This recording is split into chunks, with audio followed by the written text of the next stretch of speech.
Hey guys, it's the Lord here, back and with another action figure review. Today we'll be taking a look at the Transformers / or X, whichever you prefer, Hot Wheels crossover Deluxe class Bone Shaker, not to be confused with your X. That said, this of course is brought to us by the fine folks over at Hasbro and Mattel, because they own the rights to Hot Wheels after all. And yes, if you know me, you know that Bone Shaker is my favorite Hot Wheels car of all time. But if you also know me, you know I don't talk about Hot Wheels a lot on this channel. I think the last time I did that was when the Ghost Rider Hot Wheels came out for San Diego Comic-Con in, I'm gonna say, the calendar year 2022, if I'm not mistaken. That said, I might have another Hot Wheels video going up in the near to distant future talking about the Acceleracers 20th anniversary reissues, because that's something near and dear to my heart.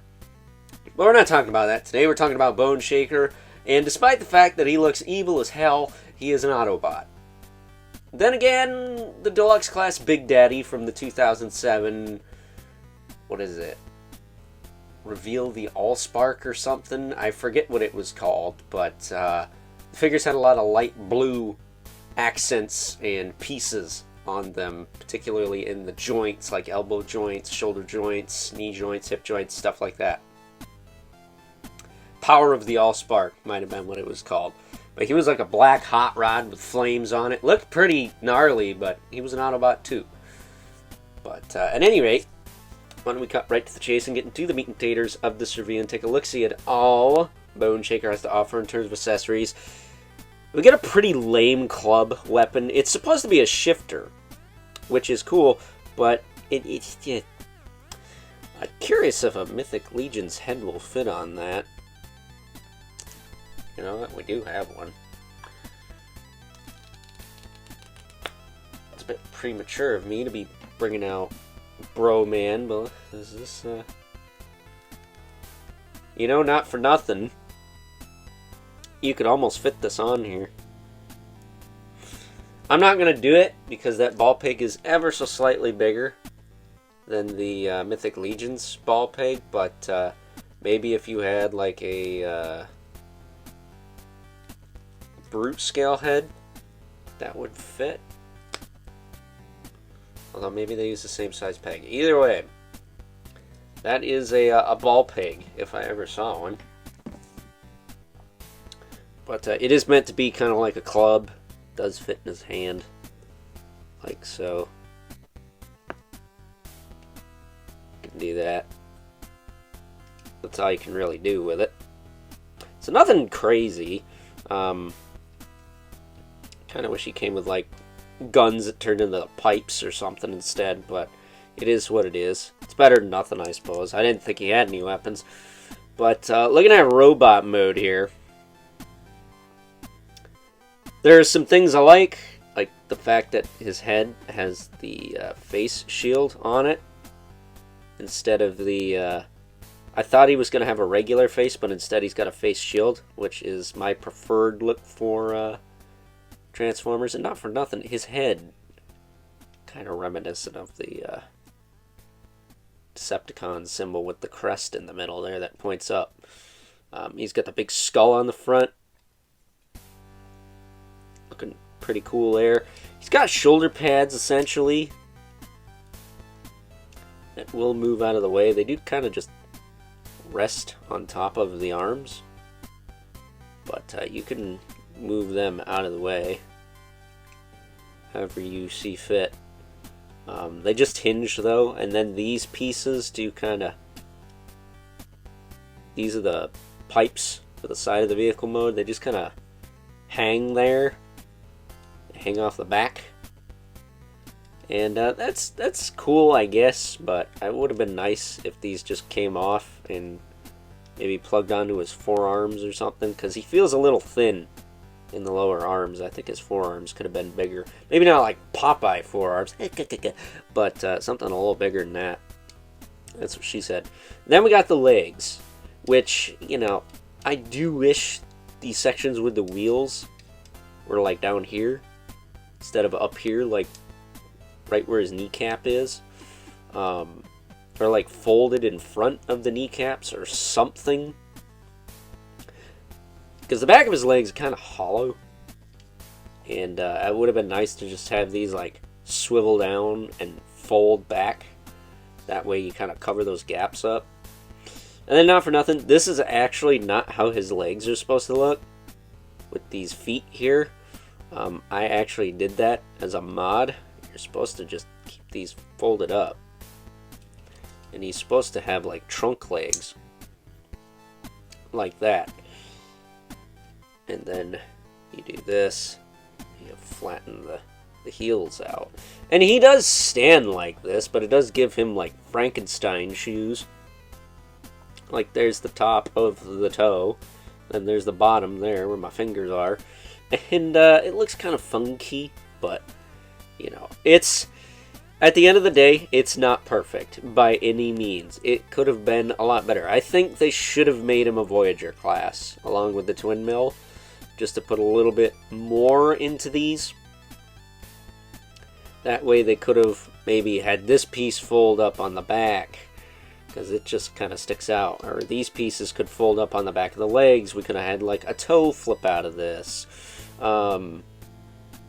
Maybe had the front of the foot rock, because as it stands he's got like a heel rocker. It's very weird. Bulked up the forearms. Did something with these pipes. I would have liked to have seen a little bit more put into the engineering, but it's not bad. He has a decent silhouette. He's got the big pauldrons. He's got big chunky legs. The only thing that really feels out of proportion are the arms. They feel kind of small. Not like core class small, but not deluxe class big either.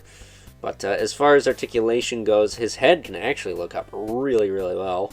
You can look all the way up, as well as rotate side to side. So that's cool.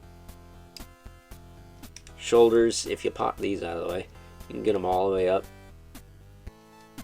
You can swing them back and forth. And if you don't attach these to this, I think these will swing back and give you a bit of a butterfly, if you're interested in that. He's got a bicep swivel. He's got a single jointed elbow.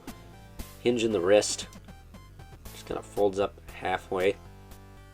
Would have been nice if that weapon could like plug into this, and then he could have like a mace arm, or like a smacking arm, a club arm, whatever. But it is what it is. He does have a waist twist, to his credit, so that's nice. Nice and tight too. Nice tight joints on this guy. Nothing feels overly loose. Hips will kick out, forward and back. He does have a thigh swivel up in here. It's kind of push things out, but it does work. He's got a single jointed knee. Way past 90 due to transformation, so that's cool.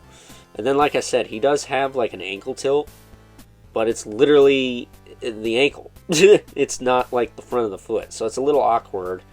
And then he does actually have a hinge in the foot. So again, I think it would have been better if he had like a hinge swivel knee. If they could have integrated a hinge swivel knee into this guy, because it feels like these should be the front of his feet, like this. Because look at how much, like, if this was filled out more, these would be decent, like, just kind of shoe feet. They could have folded up again or something. Either way, like I said, it's not perfect, but I like it all the same.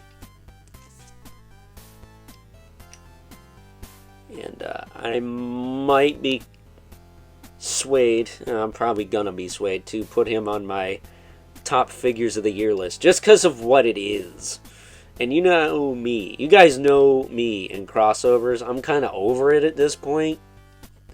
I think crossovers are like way overdone. They need to just focus on their own stuff, but this one is pretty cool. If you want something a little different for your Transformers collection, because we don't get cars like this in Transformers very often. Other than that Big Daddy character, the only other one I can think of right now is Hubcap, and he was a scout class from Revenge of the Fallen. They're like gnarly looking bikes too. There's a couple of motorcycles during Revenge of the Fallen. I want to say reveal the shield and hunt for the Decepticons, but don't quote me on that. I have like a blue one with flames on it. He's got like a skeleton looking face.